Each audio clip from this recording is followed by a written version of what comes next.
Shalom, bien-aimés dans le Seigneur, et bienvenue dans votre émission Offrande d'Histoire. Nous sommes là sur ces plateaux.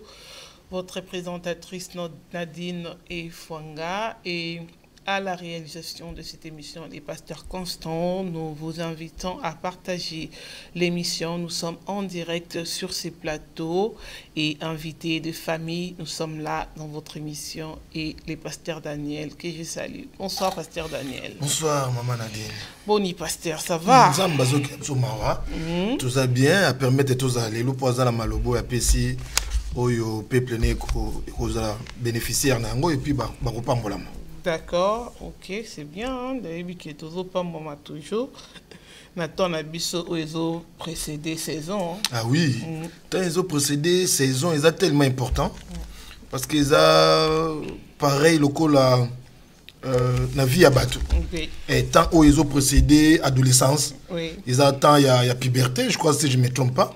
Donc ils ont tant où ceux qui ils ont géré en bien et quoi affecté reste. Il y a parcours, il y a vie à moutou.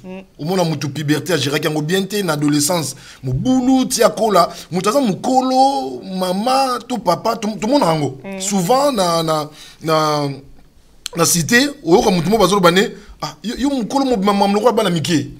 Donc, ko ba ataka mon kolo, ya on a penza d'accord, tena bato yo. Ba tchaka âge liboso par rapport ya bomuto. Eh, au moins, mutu na munoko, ngana 50 ans, ngana 60 ans. 50 ans, 60 ans, oui, et ça bien. Mais il faut que n'enge ya mutu ya ko vivre.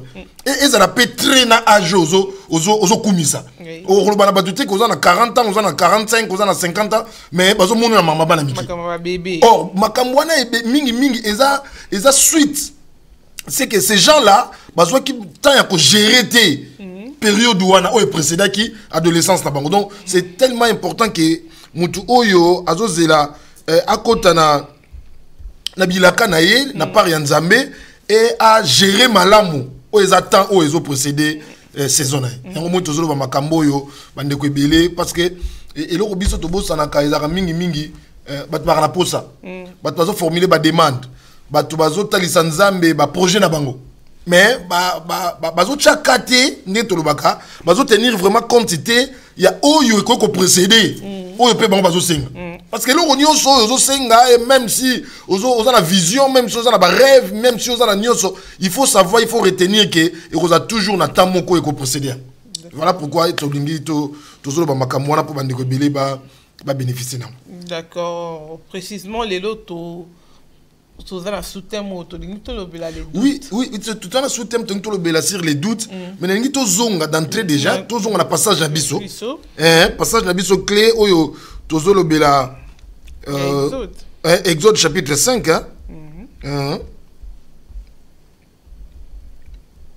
Mais n'engana posé le romoko c'est que bande rebelle bazo benga biso après comme quoi pasteur na maman Nadine nazo saluer bino bozo répondre.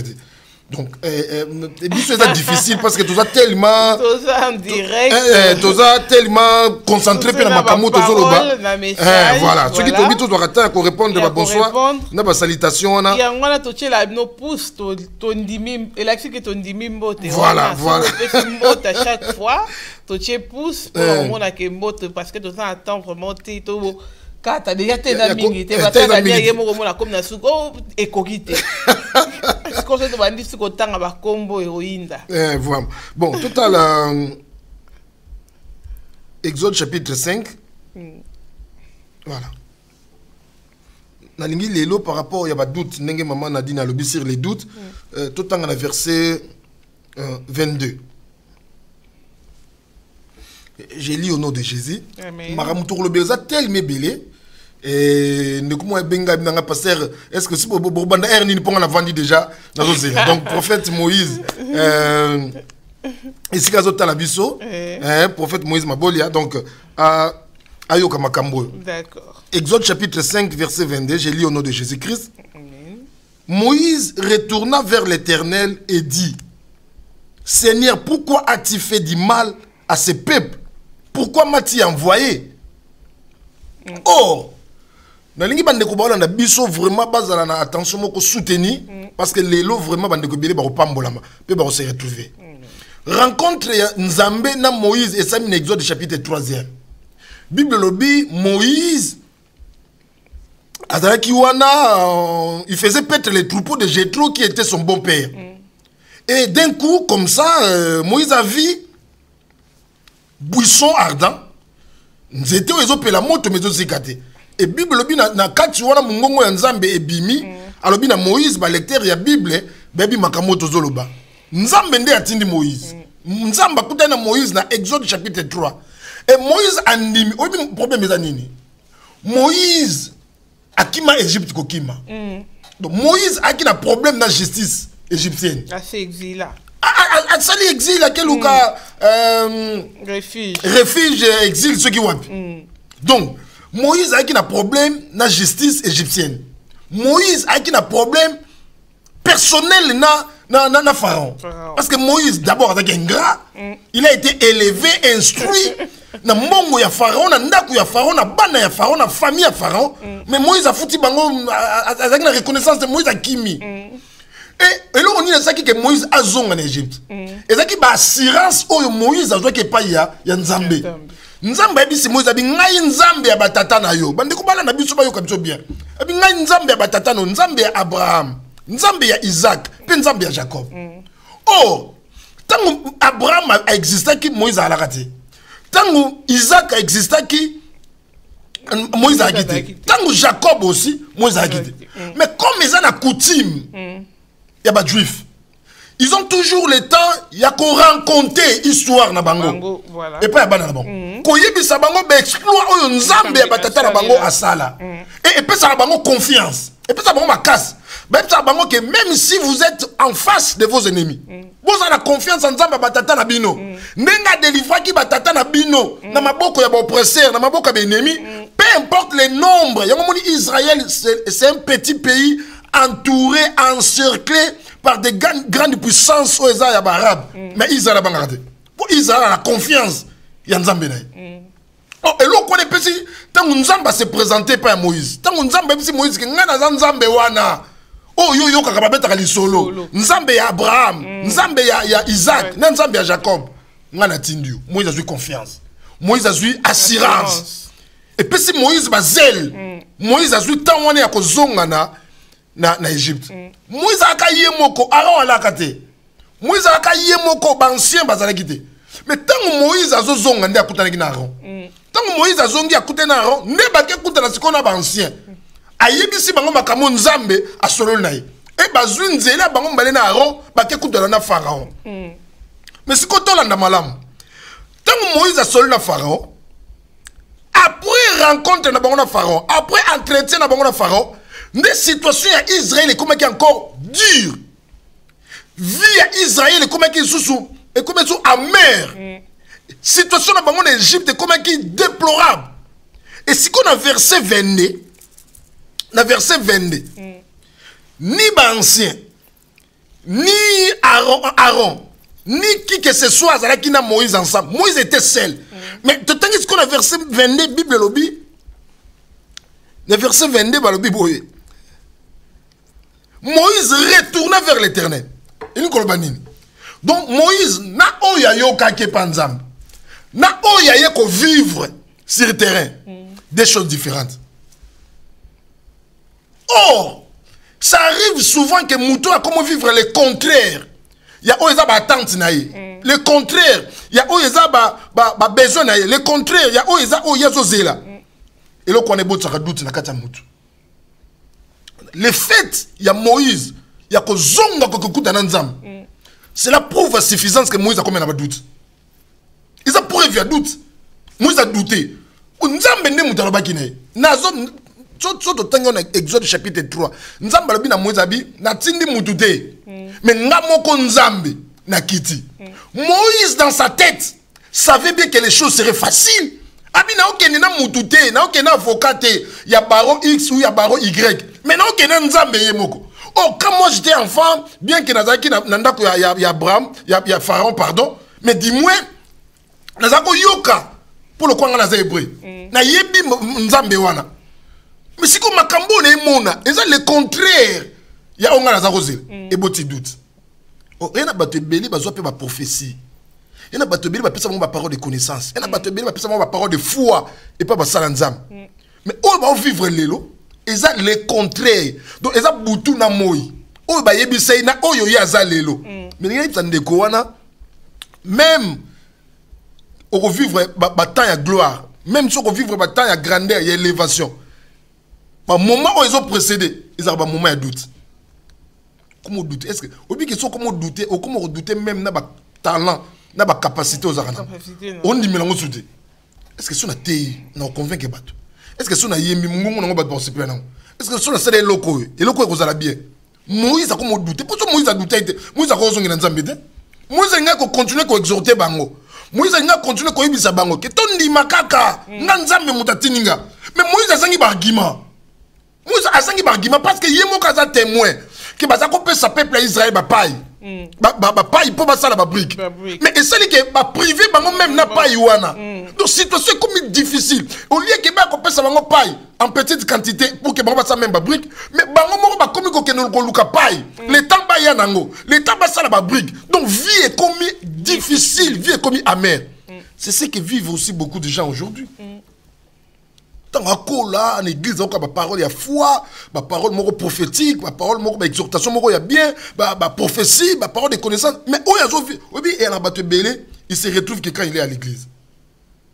Pasteur Ali Bosso te alléluia amen. Maintenant on a na kumutande on a na pas bakangi porte.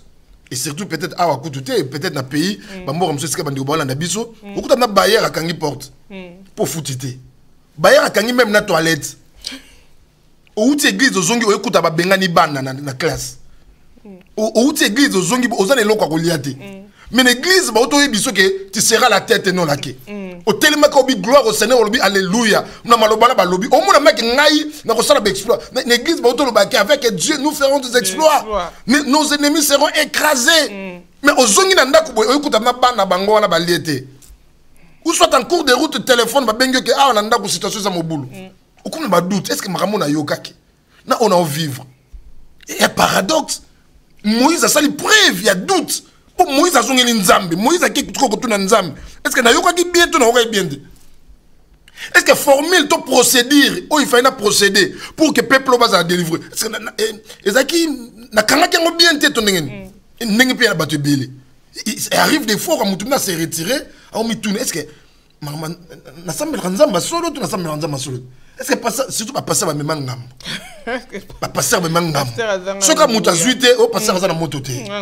N'habitez sur y passer, faut t'amorcer un chauffage. Moi, mes miens, on a mon tout pour moto, ça s'approcher naïe. Ayo comme moto, on va chaler. Il faut bon mes mango, il faut mes mango pasteur parce que ceux qui moto sont pas la bien à supposer que il faut yoser na moto pour y avoir foi. Obi-Wana, Waneza, qu'on s'exposer pour rien. Ils appellent peut-être erreur, n'a pas, il y a passé à l'ensemble belé. Au Banga coupé cette impression que Bangonde va faire un miracle. Basali bazab instrument. Or, n'eng instrument zali na église ou encore na salle. Bato bazo jouer un instrument. Yemo ka yebe instrument ni ako sali la. Ayebi surtout bato bana moi maîtrise pour nga peut-être dans du domaine mais bato bana maîtrise ya musique. Ayebi ke n'eng tozo kenda wa na ko sala esco clavier. N'eng to mito zo rythme auto changer na ko sala esco batterie. Ayebi. Donc n'eng pe nzambe azali. Le quoi biso tout instrument. Nzambe yemoko pour nzambe mto sala biso. Ayebi ke ne loko yo na ko sala X, ne loko na ko sala Y. Ce que so pesa ba impression que ngane na sala ka. So bato la bazo ya bazo se repriver te bazo zoate. Ba ko mo mirme. Ba ko taxer yo zo tambola bien te ba ko taxer ko sila pour rien. On nzambe ne na souveraineté na ya zo sala. Na temps na bato ya lingi. Donc il faut basali basa na humilité, même ça bato ke biso ça ba instrument. Biso ça ba sali. Mais toi na mettre na biso nem to sala. Kasi bino tombo benga bolo bakaboya kaka to pesa bino robota boza délivrance au sala boye. Bon on peut ba. Nga somme talo bi bon oyate. Mais il faut d'abord Jésus-Christ né en premier. Il faut que boya pour Jésus azali, le docteur Jésus azali. Il est là pour guérir, il est là pour répondre même aux femmes stériles. Il faut Jésus en première position. Combien ça va tout le monde ngai na kosala. Moi c'est comme cirque. C'est pas une église, c'est un cirque. Mais si vous avez une église, il faut que Jésus-Christ soit élevé comme Seigneur. Parce que quand il est élevé comme Seigneur, il ne se réserve pas pour ça na bafia bato baïwan.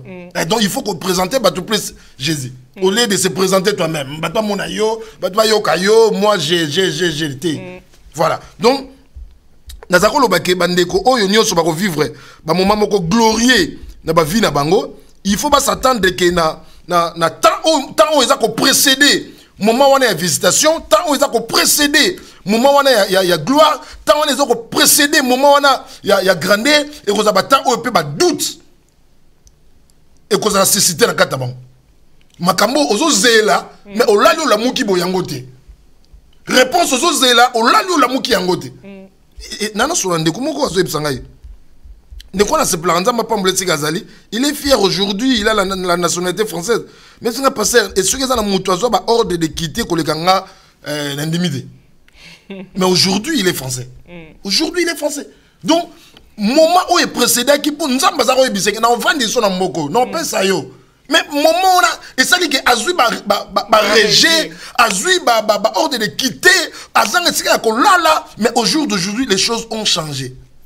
Mais nous on a doute. On a doute. On a l'âge naïe. Et surtout, hello, Moussou, et quoi, c'était doute, c'est juste un miroir. Ça, on dit souka pembe.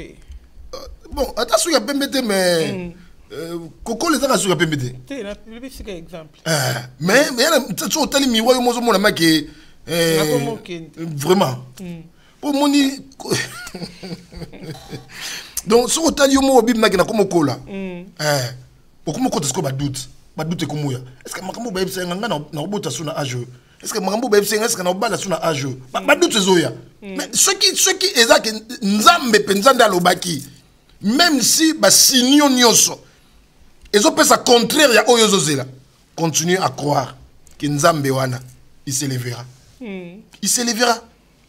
Il se verra parce que et le sali Moïse, et ça Makambo Moïse a coûté nango. Moïse a moni ba ancien ba se lever, Moïse a eu pression. Moïse a comme on dirait, a comme na fardeau comme na charge moko. Moïse habite dans zone ya nzambe.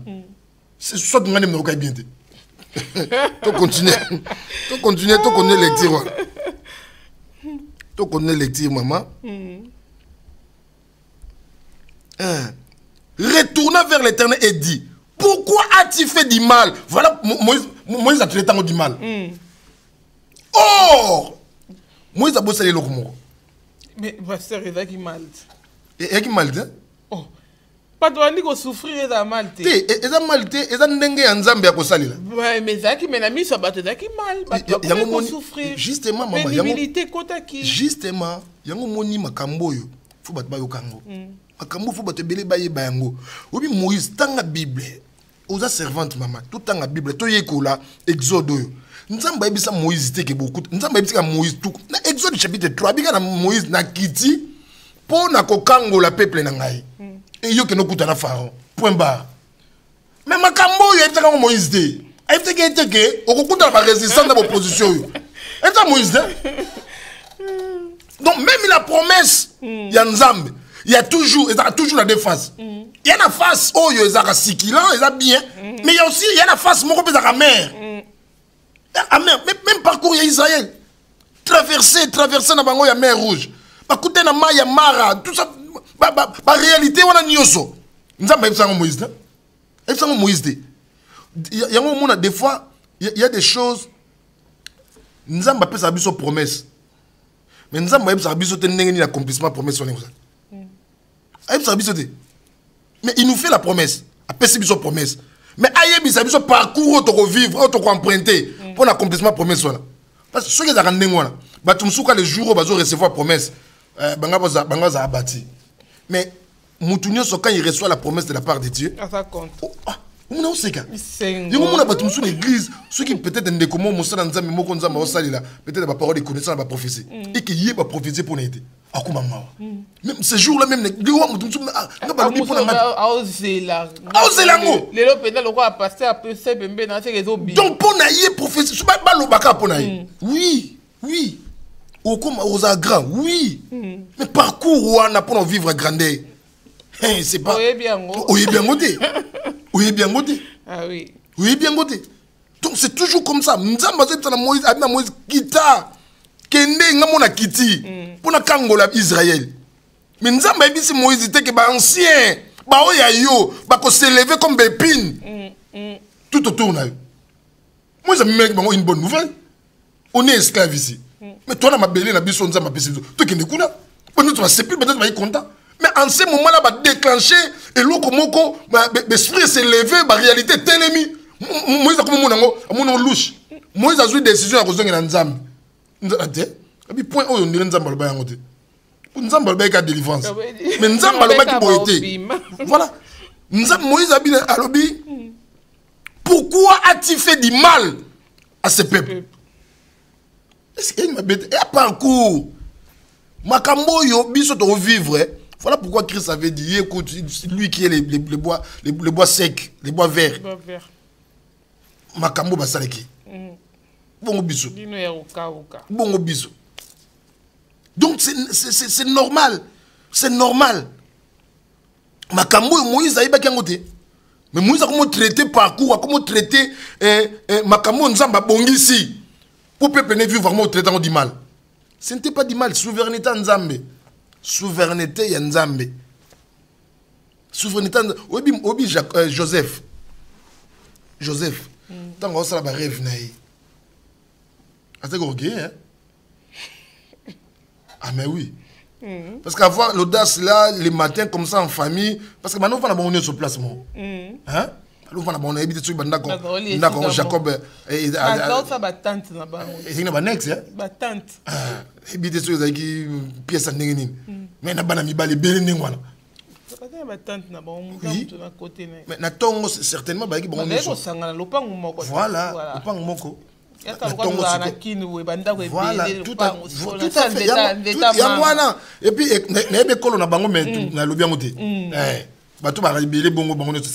voilà. Si on a ton jeune frère, est-ce que tu as l'autre? Tout ça, une vingtaine. Mais pourquoi tu as audace? Pour que tu aies des gens bien. Les alliés qui ont des gerbe, et se plier les bosses à gerbe. Almoni, étoile, tout ça, et que ça gêne les bosses. C'était un rêve bien. Il y a des notes, il y a des machette, il y a des machette. On se réserve. On l'a dit, l'autre va finir, on a qui va mater. Mingi aux soni pour embêter. Mais avec le courage, audace sur le banc, on peut dire qu'il va bien. Et bien qu'un jour, ceux qui va gerber et ça génie, ils vont gerber. C'est un bon rêve, c'est un bon langage. Mais même si on a un niveau de spiritualité, il y a qu'on l'éclater. Mais dis-moi, même si on a un niveau moko bas, mais dis-moi, ils ont le mot élémentaire, on comprend. C'est un bon songe. N'a y a côté les mains, bah tous tout autour, on va foucan. Donc ils ont autorité, ils ont responsabilité. Donc, nous sommes responsables. Même si na angle de famille, mais dans la vie, il se disait qu'il y a responsable. Donc, c'est une audace sur le banc. Mais à Tikalaka, l'autre a mon côté, qui va boire une citerne. On a l'autre angle. Aïe, pas qu'à compéter que pour que gerbe wana. Et comme on a un niveau que gerbe no tikali, bah monsieur est fléché par genou, il faut d'abord passer par la citerne. Wana à mon angle. Et aussi aller dans ndako ya Potiphar, wana pas mon angle. Et puis la prison ni sous à mon angle pété. À mon angle. Pour ça à mon angle, peut-être il comme matière ya qu'on négocier. Voilà pourquoi même Christ la Gethsemane. Est-ce que tata au longo là coupe. Pourtant, quand il allait hériter d'un nom excellent, et qu'un nom est au-dessus de tous les noms, à comment on a dit passage obligé, il faut couper couronne. Mais il y a quand même un coupe. Mais oui. Mais quand il y a comment on la négociation, il y a facilité. Donc, on peut ensemble relaxer. On peut pour relaxer au kima. Nous avons relaxé, mais nous avons avertir. Et vous avez un moment où il y a un trouble. Vous avez un moment où il faut procéder à visitation de biso, vous avez un moment où il faut ningisa biso. Nous avons averti pour préparer biso. Pour battre belé ba ki maté. Tout ka ba témoignage. Tout ka ba témoignage. Que bandeko yo oui bi non pas témoignage, n'a pas ça témoignage ba tumsote. N'a pas témoignage na ngai. Témoignage na ngai. J'avais encore 20 ans et na jeunesse j'étais tout jeune, trop jeune même. Et na influence à la jeunesse, il s'est fait que na engrossé. J'avais 20 ans. Pression, on a famille, on compte dans la cadet à famille, tout ça, au sali bêtises, tout ça, n'a quoi c'est pourtant loin, je suis parti loin de Kinshasa. Vraiment vers ma frontière, la République centrafricaine, l'Équateur. Et de là, la folie, on est à jeunesse, et na zui denga comme na sali bêtises na Kinshasa, na ye awana na intérieur, il faut que tu aies en force, na zonga na mbongo belé pour na mettre tout le monde d'accord, na bomba bêtises nanga par rapport à moyen na. Et je me suis dit, il faut na zwa ki siambon. Il faut na zwa ki siambon. Oh, tant que et pas meminga et pas mutu azaki grand maître na contrée wana pour na zwa ki siambon. Mais les grands maîtres là, aïe singate, makamon en vivre. Mais il m'a dit simplement qu'il fallait n'appeler ça y 7 pilipili. Pilipili ou bien pilipili. Piment. 7. Et pour Nangame, c'était une bonne occasion. Pilipili et puis en ce temps-là, et pas na biso chez nous au pays. Non, na province d'Équateur. Pilipili comme ça, un bassin comme ça, c'était 50 zaïs. Donc c'est comme 50 centimes. Mais un bassin de piment comme ça. Et on a retiré qu'à 7. On s'est convenu. On va faire l'opération demain matin. Voilà. Donc, il y a qui moyenne 0,50 centimes. Bassin ya boya piment. Mais il y a 7 piments pour appeler ça. Bon, ok, tu écoutes la lobby. Mais la nuit qui précédait l'opération pour comme un lobby. Parce que le roi, tu as plein de Zambie. Nuit, ça a précédé, on a lali. En ce temps-là, mon défunt père était encore vivant. Défunt maman était vivant. Nous, on est 6 dans la famille. Donc, l'ongolanga, on a 5. Défunt père, défunt mère, 7. Moi, j'ai rêvé la nuit, Naï d'un côté, rivière, mon 4x4, et 7 personnes de ma famille de l'autre côté. Je ne priais pas. Je ne priais pas. Mais je me suis réveillé les matins, na discerné rêve Naï. Na comprendre que nos 7 personnes, voilà, ils ont 7 piments au bassin Naï. Famille, famille nanga papa nanga maman nanga bandeko nanga so 5 pour biso 6 donc longola ngai bango 5 na ba parents nanga 7 personnes na lamuki na tongo na yokate prophétie na yokate ngamo na zo des hommes nokete et puis na to komi kuna na epsi nga mutu nga na changer la vie na zongo soute mais le grand maître bano supplier nga bité zoa et vous allez bien mon za jeune on soma ba camion minene ou comme riche bani a comment supplier mais ça c'était l'amour de Dieu. C'était l'amour de Dieu. On était l'amour de Dieu, on a un aspect. Il y a mongo ya présenté. Une chose facile, n'est vie comme facile. Oh, na c'est cette il y a vie facile voilà, cette personne benga qui dit coup. Vous comprenez? Donc makambo ce qui Nzambe a révélé bisoté, ce Nzambe a préparé bisoté. Même si on attend de grandes choses, tu ko manquer ngo. Tu ko zango. Tu ko perdre contrôle, tu ko perdre assurance. Voilà. Prévient Moïse a perdu l'assurance. Oh Moïse, et l'autre zongi c'est en Égypte. Et ça l'assurance. Assurance, on a que Nzambe batata na Nzambe Abraham, Nzambe Isaac, Nzambe Jacob, a lobby mokabi Moïse nazana yo. Moïse a zongi. Mais tala maka Moïse est mon na terrain. Tala Moïse. Et elle m'a dit appelle na libala. Libala on a oyaza lelo, abala yango pe na prophétie. Mais nakata libala on a zobotate. Et comme paradoxe. Aya na poto à la prophétie ba baby sep na ke yo nzamba lobi okena mikila poto aya place meza kuna aya awa mais depuis aya on s'appelle mukandate ana mukandate appelle mukanda kutu zate bon ndako donc ana situation moko mobulu mais nzambe mutu ayibisa kai obali wana nzambe mutu alakisa yo muza résister moi si ozana wana nzambe mutu alakisa yo muza résister il y a confusion. Doute c'est comme moi. Est-ce que ngani mna mona kama be? Ngam na confondre que zaki longi ote. C'est que ngana mona que zaki mususu.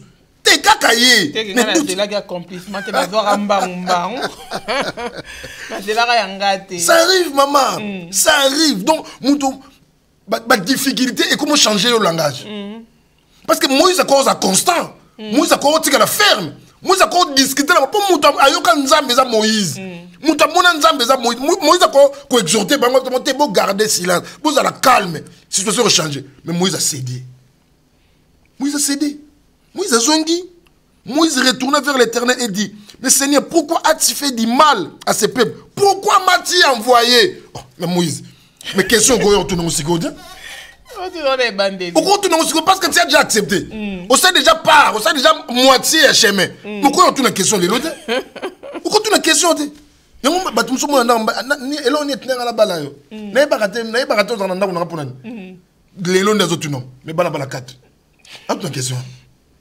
donc, si on a comme la point, on a dit que doute est commis. Moïse a comme la doute. Moïse a dit que donc, la réalité, est les décis qui coulent à Fouanaï.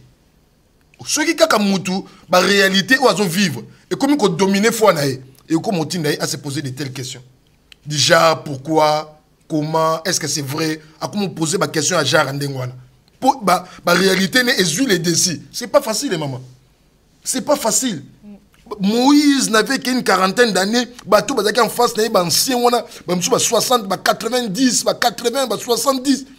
Mais Moïse Moïse biso tout messana na vieux quand même on est des esclaves. Mais tout messana quand même. Regarde un peu vie situation ngo chabiso. Et puis makamoni taka yemo Moïse na famille na ye, na ba parents, na sœur na ye, na mon frère na ye Aaron. Moïse a ko supporter ngote. Moïse abino na zonga na kino na nzambe.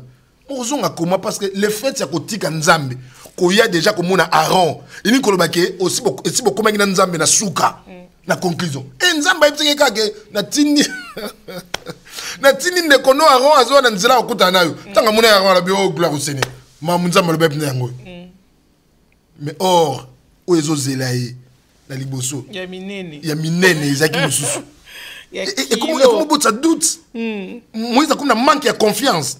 Moïse a comme la méfiance, Moïse a comme soupçonné.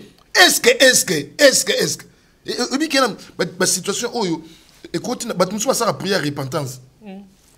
Le fait que mon Moïse Simbate a commis qu'on se culpabiliser. Certainement dans les sous moments où nous avons mis ça. Ah oui, oh ce Seigneur va pardonner ta mille. À reprendre bah quand ta prière, il y a la lamentation donc à sali donc il s'est dit que certainement dans les sous moments bloqués certainement. Bon ça ne va pas. Or, on est allé sous-mouter. On est allé à ma côté. On est allé à la retenir. Mais ça, tant il y a changement, il y a vie, et ça, s'annonce.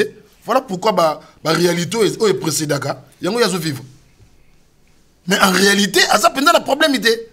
En réalité, c'est un problème. Et ceux qui n'attendent pas, au gérer même mato inayote, au koyo n'importe quoi. Parce qu'en ce moment-là, les gens sont prêts. Il y a coupé ça n'importe quel conseil. N'importe quel conseil. Voilà pourquoi c'est important de la préparer, de la avertir. Parce que ce qui est moment il y a déjà averti. Mutumo t'a séduire yo, mutumo t'a entraîner yo na banzela oyo ko glorifier Nzambete. Mutumo ka yebiso te Nzamba tiki yo. Moi si na yo lokola moi sa job atinda yo to finga Nzambe. Mais on comprend que Nzambe mutali sanga na o Nzamba otombola ngasusu. Azaka alpha te azapo omega. Azapo omega. Au vivant déjà le cola alpha mais il y a un écart entre alpha et omega, il y a un écart. Dans ce sens vivait le cola alpha na tawana ko quand on est abandonné yo. Oh tawana les attend abandonné. Les attend ils ont même pour vivre le cola omega. Mais avant que on comme omega na vie na yo, il y a un espace mon na 4 wana. Ba moment il y a plaire. Bah moment où il y a inquiétude, bah moment il y a point d'interrogation, bah moment il y a qu'est-ce que c'est, bah moment où il y a boutou Mbappé Pongé yété. Oui, tu l'as vécu déjà, tu l'as expérimenté dans ta vie comme alpha. Mais pour qu'on vive, voyez le corps oméga, il y a toujours un temps à 4. Et c'est pas facile à supporter pareil moment. Parce que vivre le corps oméga parce que pour comme oméga ça veut dire que temps aux okufa. Non. C'est pas na souka na fin. Non. Ils ont fait vite, ils avaient fait il y a une situation aux autres versets. Ils ont fait inviter, ils ont fait moment il y a au problème, moment il y a humiliation voilà. Et tant na yo ça ko s'annoncer pour qu'ils s'élèvent voilà. Dans sens voilà. Pas que au kufa il a fait inviter dans sens voilà. Donc il faut que les gens soient préparés. Ba comprendre que ta bataille ndengone koya. Bataille ndengone koya. Ce qui bataille ndengone komi, muta perdre d'espoir. Muta perdre d'espoir à continuer qu'on a toujours na bagarre na. Mais dans on peut des sous muta so muta comment perdre d'espoir pasteur. non eza Moïse pe ndenge lobby a perdu espoir azaki sous une assurance ayaki nango ta ko tout nzambe. mais biso ne siko tokozana na ngolu wana lokola Moïse. C'est ça le problème. Biso tokozana ngolu wana lokola Moïse.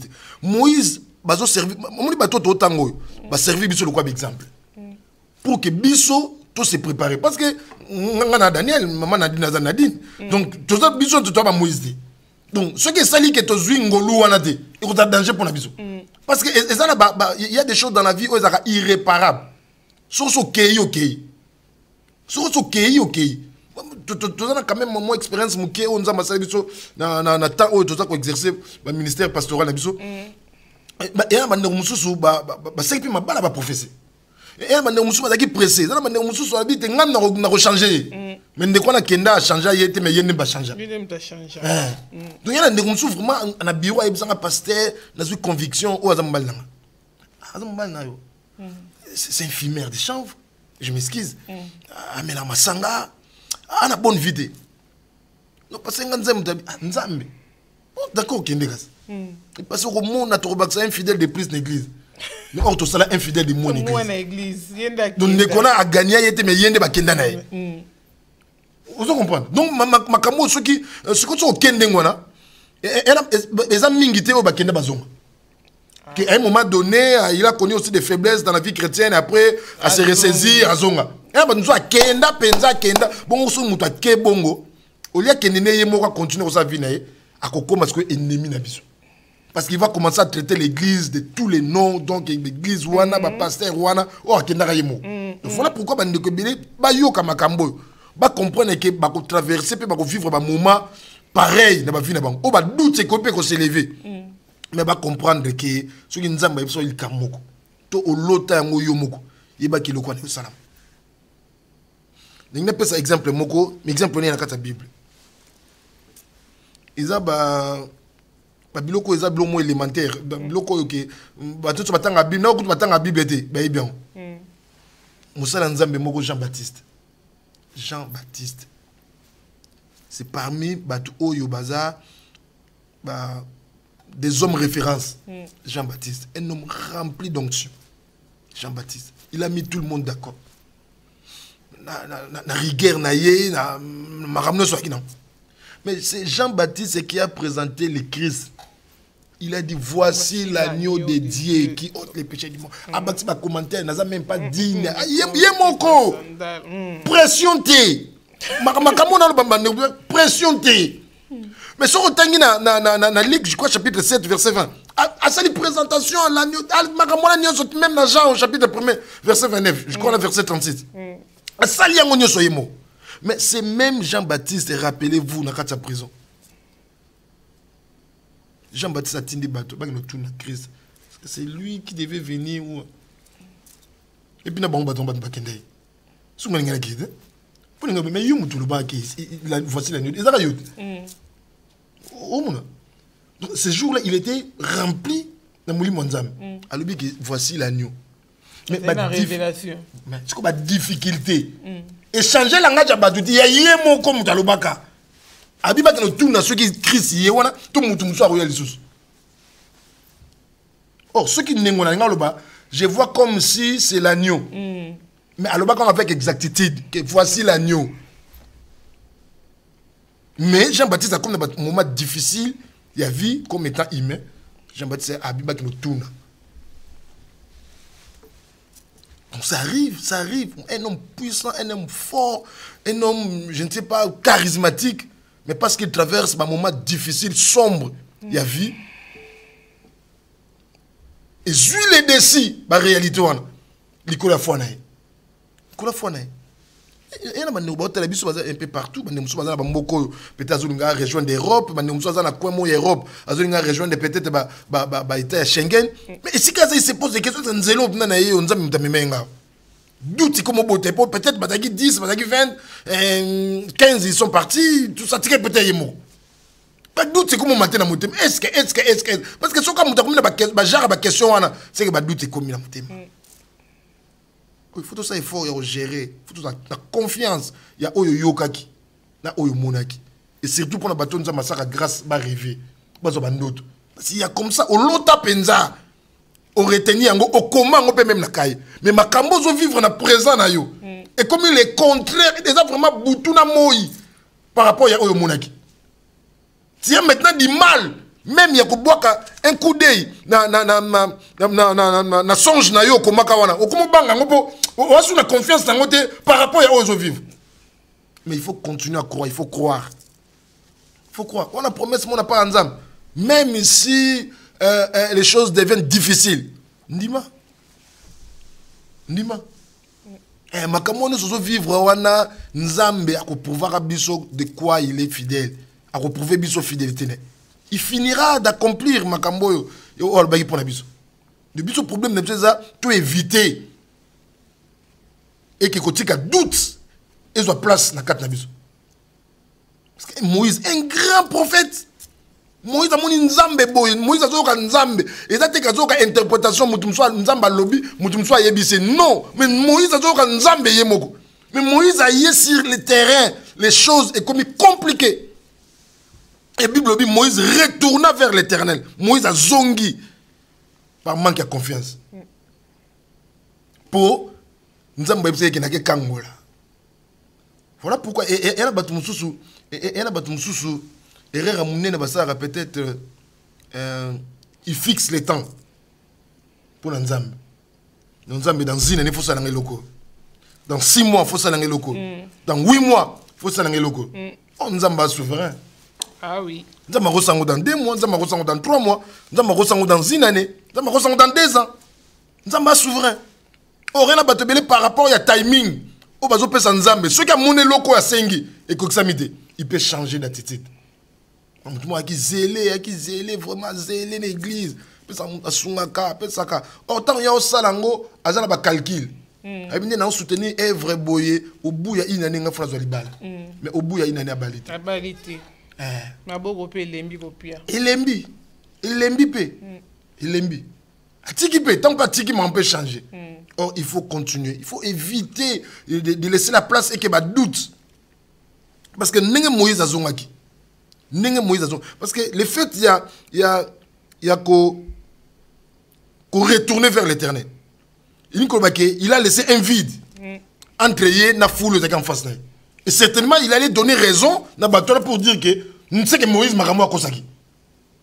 Pour Moïse a bougé tant azonga panzam. Et ça qu'en face batola il s'est retiré azonga na montagne. Il s'est dit comme ça qui 1 2 3 4 5 jours peut-être une semaine 2 3 4 un mois même. Donc, il pouvait dire de n'importe quoi tout autour de Moïse, dire que regarde cet homme, c'est un aventurier, c'est un moins sérieux. Pas qu'on qualifie, pas qu'on qualifie. Pour Azangi constance, pour Azangi détermination, Azangi ko tenir, ne loko abandaki na ngone bandel. Aki na ngoti na suka. Ça arrive.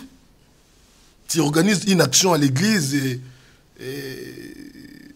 au moins les salamité ndenge yoza kokan ils pour ça na mo ya nzoto ils makanti na ngai et tout ils penza au termine de l'église nzamba lobi on aura une croisade de 2 jours on aura un séminaire on va parler sur nzamba peut être thème tel mais au type na bo jour on peut battre penza et salamité ndenge yoza kozelate et finalement comment on peut battre c'est na passer ça sur nzamba té croisade échoué battre mo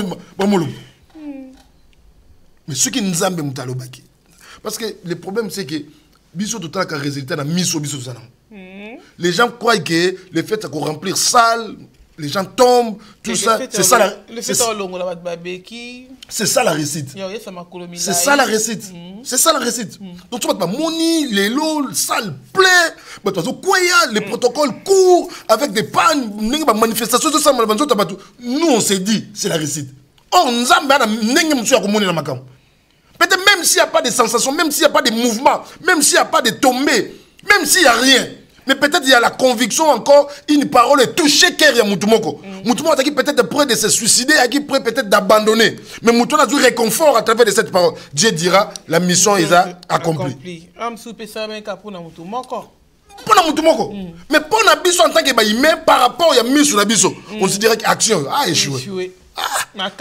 Oh, tout ça dépense à 5 000 euros. Bah, tu vas répondre à 90. Ça, c'est un échec. On a biso. Or, ceux qui ont préparé la Makambo, ils ont le résultat, approbation, il y a battu, ils ont négocié un nzam. Le quoi la battu ndimi, c'est que nzam est pas ndimi. Le quoi la battu baboy, c'est que nzam baboy. Non, non. Battu quoi boy, mais nzam ndimi. Parce que d'abord, yo sali, yo zaki volonté nzam. Le reste, on a un problème. Nzam t'as mamité, ma botte.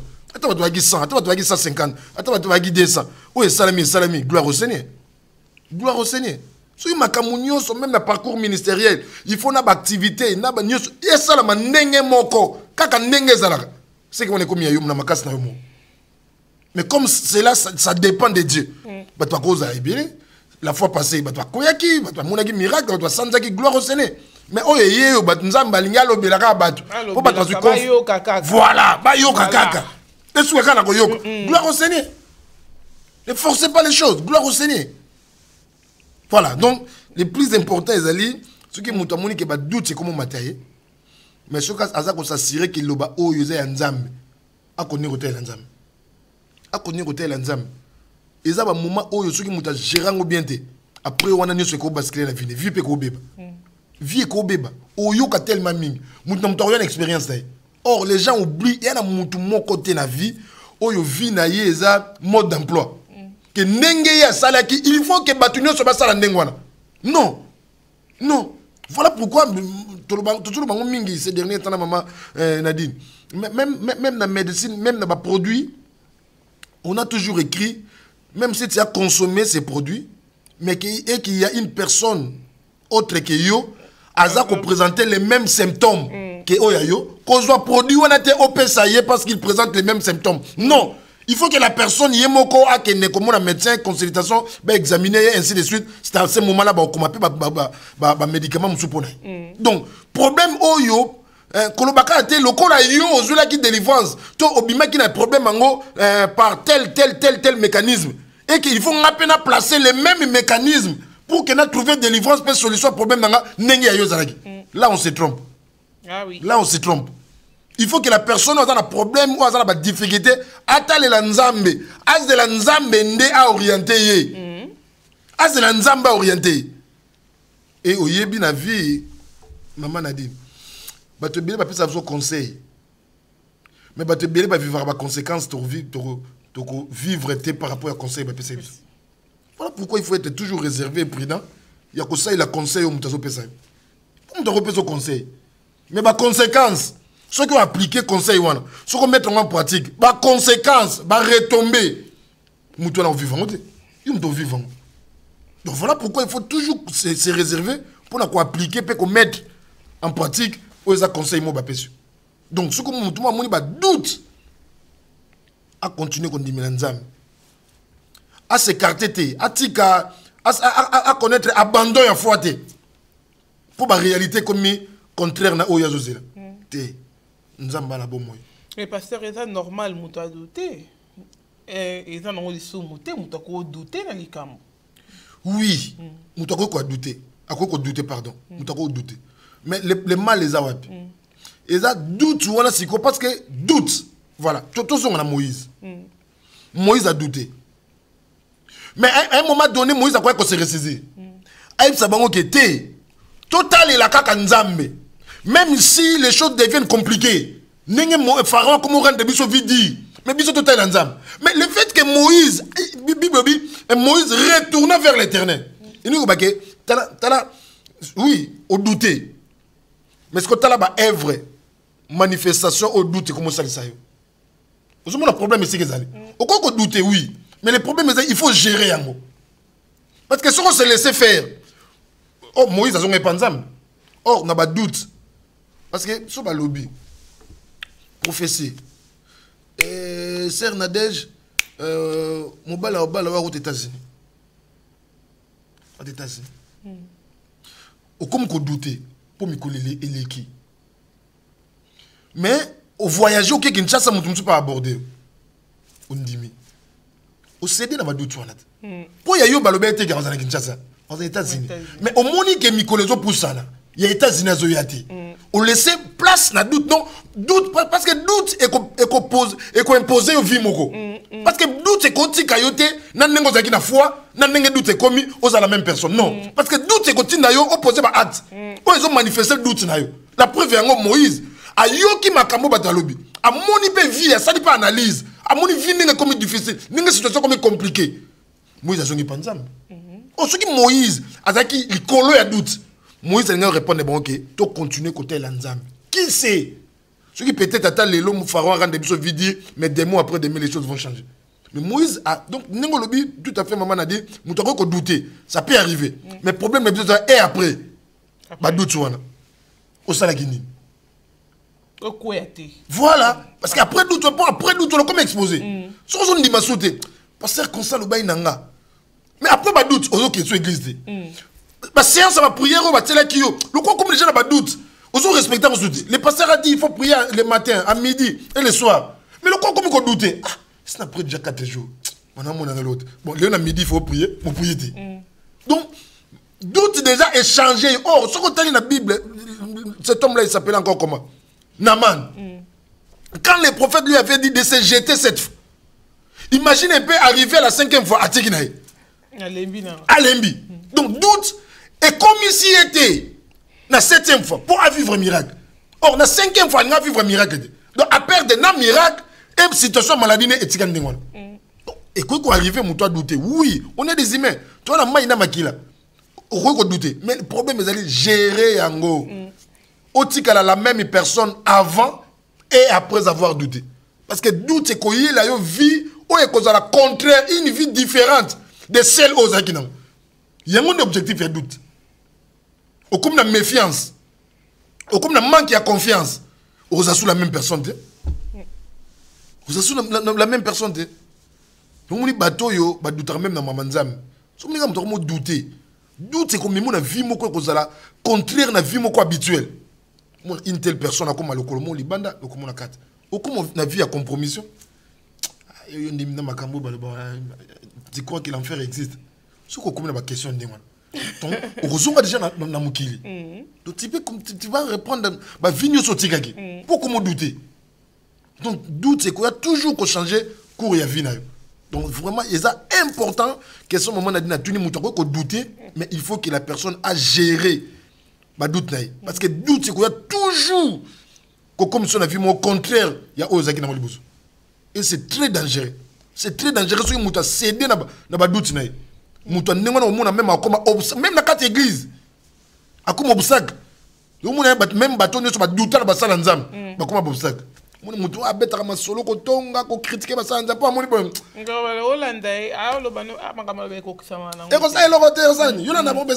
donc doute déjà contient la vie mobile. Il faut gérer doute, c'est vraiment important. C'est vraiment donc bande ko la biso question maman Nadine Tunis est tellement importante que biso nous doit gérer doute c'est quoi koya. Pour ça te dit que doute c'est koya te et quoi koya en tant que baïmé. Il y a ba situation mususu to ko bango na pété. Mais bateau ba vivre ngonde ba yebi passe bazo mona. Mais ba ndekona to singa bango même si situation est difficile. So ba doute c'est comme oya. Est-ce que ngai gérer yango continuer kondimela nzambe et la situation mon côté mutako ko traverser na vie ngane ça ba situation mon côté oyo et ko comme nzambe donc même lelo mutu ana maladie moko à la situation moko a koza mutali bosote et na bato bazala na la situation donc crois en Dieu et Dieu changera ta situation. Voilà, maman Nadine. Donc, Bandeko va comprendre que temps on est koya, mais toujours préparer bango. Donc, moi, quand ça, mon pasteur Daniel Azakolo, maman Nadine, donc, doute c'est koya, mais gérer doute nayo. Et puis, il faut persévérer. Bazala vraiment persévérant. Bazala vraiment persévérant. Bazala persévérant. Mais Jean-Baptiste, même Jean-Baptiste, il n'y a pas de doute. Il n'y a pas de doute. Doute, c'est côté les Jean-Baptiste et pousser. Parce que doute, c'est quoi humilier.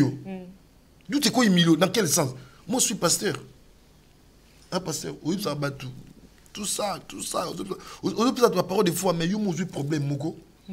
Réaction, et comme c'est battu. Pourquoi? Parce que tu as douté. Est-ce que c'est une zamazara maramo bisoté à bateau aucun n'a passé moi changer langage aucun bisa na maramo tu vas noter à tika toté ya tu vas non le baga tika to le baga ils ont pas maman lukuta donc yemo ko ba doute wana alingi peut entraîner masse moko derrière ye donc c'est vraiment important bande koto gérer aussi doute et arriver qui ba doute ça susciter na kata vie na yo to gérer yango et puis et ko permettre biso to tika na ba garde na biso parce que elle est kaka pour doute ya ka le ko tester doute ce qui est yé et monique au CDT d'influence nango au moins ba doute on est okende et on continuer parcours na yo normalement mais ce qui une fois ba doute est soufflé c'est comme un vent ce qui est soufflé et que au CD l'influence ba doute voilà c'est fini baza mukie pourcentage ya mukie bandeko ba sedan l'influence ba doute et le lobby va reprendre baza mukie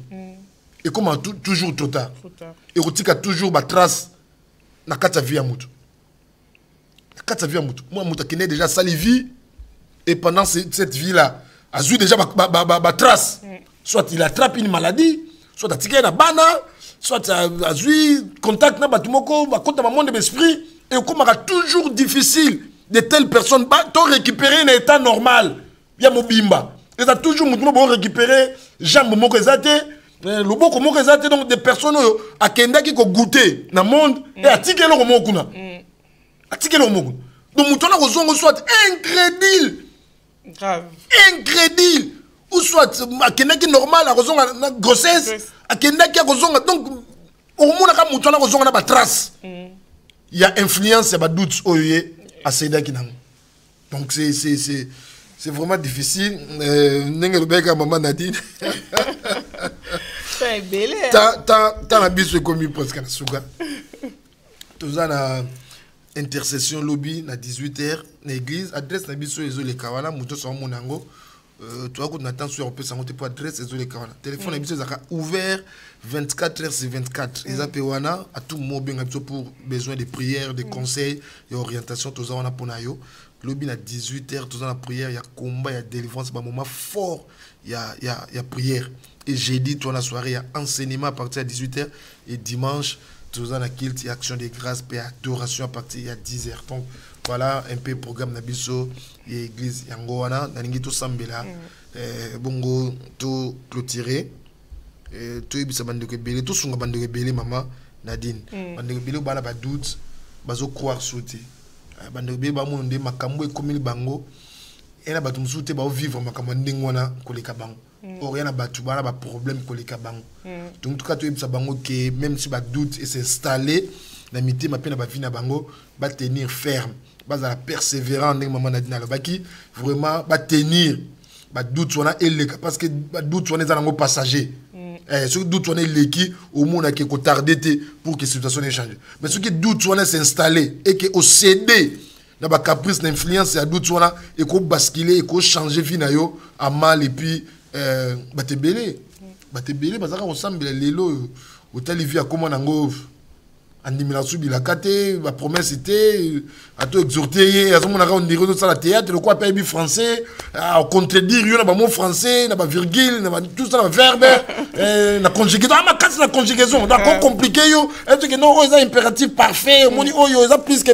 donc à compliqué na yo monto zo biso mo pe mo douter donc yi onction comment onction ya communication ya doute le quoi ya comment dire douter et que doute est gagné de ce qu'on discutait na ye à quoi commission que na doute batandemo ba même beaucoup na train azaka papa église kala ce ka bande azaka ba argument ne mo même yo so bani ko exhorter a ko so maki yo mo na moto mo papa ko a raison hein donc à convaincre un peu tout ça mais bande on parle na biso bana ba difficulté bana ba doute et s'installer situation bana zo changer té situation mo peso changer té ndako mo bulu classe mo bulu situation ne zo changer té tout ça mais nzambe le boko nzambe on les aliko na biso nyo so na buto lelo c'est tout bande ko wana oyo vraiment ba doute na mitema na bango nzamba pambola bango pe nzamba sala quelque chose na ma vie na bango to ça pour na bande kwana au nom de Jésus-Christ de Nazareth nzambe malobo le beto ya nango yango na butu alelo na sambeli pour na peuple on se balanda biso na butu de partout il se retrouve Seigneur et Dieu na sambeli toutes personnes au éternel pas au traverser ba moment difficile ba moment sombre oyo ba doute nzambe et s'installer na motema na ba pensée na foi na ye Seigneur éternel il ne croit plus oh Dieu dans l'avenir dans l'endemain Seigneur éternel ba mona nyoso comme sombre na sambeli na butu alelo au nom de Jésus-Christ de Nazareth Seigneur éternel peu importe Seigneur et Dieu ba doute on nenge se lever oh Dieu ça là c'est que ça aplani comme des montagnes nzambe nkolo so problème de maladie ba trouver guérison nzambe ba kere beleza ki abati et trouver consolation pe miracle na sambeli batonyo so mana ba combat batonyo so ba traverser ba moment difficile nzambe nkolo boko ne simba bango bazala restaurer bazala consoler bazala guérir bazala délivrer au nom de Jésus-Christ de Nazareth Seigneur éternel kumisa kombo na yo na butu ale l'opposant nzambe tout témoigner yo au nom de Jésus avec action de grâce. Amen. Amen. Voilà. Maman Nadine Tokomi Ngaye, na Souga. Voilà, merci. La pesa mbote na maman Laurence de Tikizamina et mbote na maman Marinette. Aussi mbote na maman Nyos église de la puissance pe ba papa et en particulier à la sœur Nadège Tiensende ou accompagner lelo comme d'hab tous les lundis et aussi na frère Christian Kingu et c'est Kazota la biso. Et puis le prophète Moïse Mabolia et ses Kazali. Voilà. Que Dieu vous bénisse. Merci. Merci, Pasteur Daniel. Que Dieu vous bénisse également. Merci, Maman Nadine. Et merci, Nabandeko Nyosobada qui est actif dans Biso Nampoko Alelo. Merci, na frère Crispin Kamoka. Merci, que Dieu te bénisse. Merci, na frère Ted Kingu. Merci, na sœur Stella Elengue. Merci, na Dekonabiso Maniema Kwepe. Merci, na Sœur Blanche Rita. Zambe Apambola Binonio surtout au Bolanda Kibiso. Laurette Perrault, na Afrique du Sud. Zambe Apambola Bino. Vraiment, vous avez kébélé. Patricia Bouyaï, que Dieu te bénisse également. Merci à vous d'avoir suivi cette émission. Et merci à vous qui soutenez également cette émission au fond du soir et qui soutenez EPV Télévision. Nous diffusons tous les jours en direct à partir de 20h. Nous sommes là sur ces plateaux pour vous servir. Que Dieu bénisse également les pasteurs Constant qui a assuré la régie, la réalisation de cette émission et que Dieu nous garde et qui nous protège qu'on se retrouve lundi prochain dans cette émission et dans la semaine pour les autres émissions. Pasteur Massamba, bonne guérison. D'habitude, tout ça qui donne à l'hôpital lobby au Sobimi. Au Kozonga bientôt na chaîne Frangon Zambé à Pambolayo et Sikozali et on s'est dit bye bye, à très bientôt.